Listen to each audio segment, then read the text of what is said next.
When I look back now, I realize that some of the most powerful lessons in life don't come from textbooks, classrooms, or even the advice of wise adults. Sometimes they come disguised as accidents, mistakes, or even moments of curiosity that spiral into something far bigger than you ever intended. My story begins in a small town in Ohio, where I grew up in a quiet neighborhood with my parents, two younger sisters, and the kind of community where everyone knew everyone's business. I was 17 then, just on the edge of adulthood, caught between wanting to prove I was independent and still craving the safety of my family's support. My name is Emily Carter, and this is the story of how one decision, born purely out of curiosity, changed the way I looked at life, trust, and responsibility forever. It all started one crisp autumn afternoon. The leaves had begun to change colors, painting the streets with fiery reds and warm oranges. I had just gotten home from school, backpack slung over my shoulder, when I noticed something unusual in the attic window. Our attic was rarely used. It was mostly a storage space filled with dusty boxes, old holiday decorations, and forgotten furniture. But that day, I saw a flicker of light, almost like a glow, as though someone had turned on a lantern inside. At first, I thought maybe my dad had been up there, searching for something. But when I asked him at dinner later that evening, he shook his head and said he hadn't been in the attic in months. My mom added that the only time anyone went up there was during Christmas to get the decorations, which were still weeks away. That's when my curiosity kicked in. What could possibly be glowing in a place no one ever visited? It wasn't just about the light. It was the mystery. Something inside me whispered that there was more to it, that maybe I had stumbled onto a secret. The next day, when I came home from school, I decided to go see for myself. The attic door was in the hallway upstairs, a wooden hatch with a pull-down ladder. I hesitated for a moment, hearing my mom's voice in my head telling me not to snoop around where I didn't belong. But the pull of curiosity was too strong. I tugged the cord, and the ladder creaked down. Climbing into the attic was like stepping into another world. Dust hung in the air, and the smell of old wood and cardboard filled my nose. Sunlight filtered through a tiny window, casting eerie patterns across the floor. At first, I didn't see anything unusual.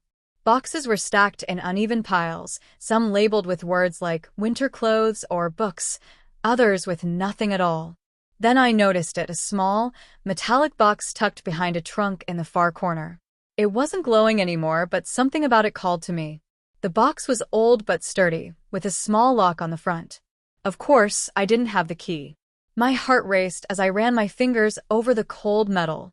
Now, at this point, I had a choice. I could have walked away, asked my parents about it, or even just ignored it completely. But I was 17, and my curiosity had already taken hold. I decided I had to open it, no matter what it took. For days, the box consumed my thoughts. I tried small hairpins, paper clips, even a bobby pin from my sister's drawer, attempting to pick the lock like I had seen in movies. Nothing worked. My frustration only grew, along with my determination. Finally, one evening, when I was supposed to be working on a school project, I grabbed a small screwdriver from the garage and carefully pried the lock open.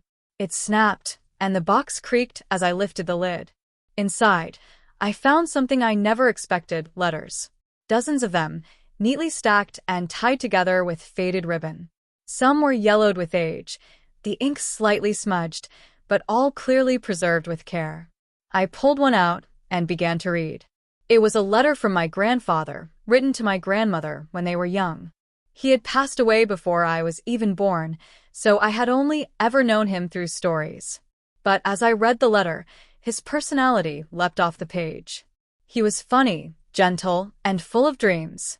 He wrote about how he loved my grandmother, about the struggles of finding work when he was young, about promises he wanted to keep for his family. Tears welled in my eyes as I realized I was holding pieces of their love story, preserved in ink and paper. And the more I read, the more I understood the strength and sacrifices that had built the foundation of my family. But then I made a mistake. Instead of carefully placing the letters back, I kept reading late into the night. My mom walked in unexpectedly, catching me with the box open on my lap. Her face shifted from confusion to shock, then to something I hadn't expected: anger. "Emily, what are you doing?" she asked, her voice tight. I stammered, trying to explain. "I saw something in the attic, and I was curious." She sat beside me, her hands trembling as she gathered the letters. For a moment, I thought she might yell, but instead, she looked at me with tears in her eyes. "These were private," she whispered. "Your grandmother gave these to me before she passed, and I kept them safe for a reason. They weren't meant to be discovered like this." My stomach sank with guilt. I hadn't thought about it that way.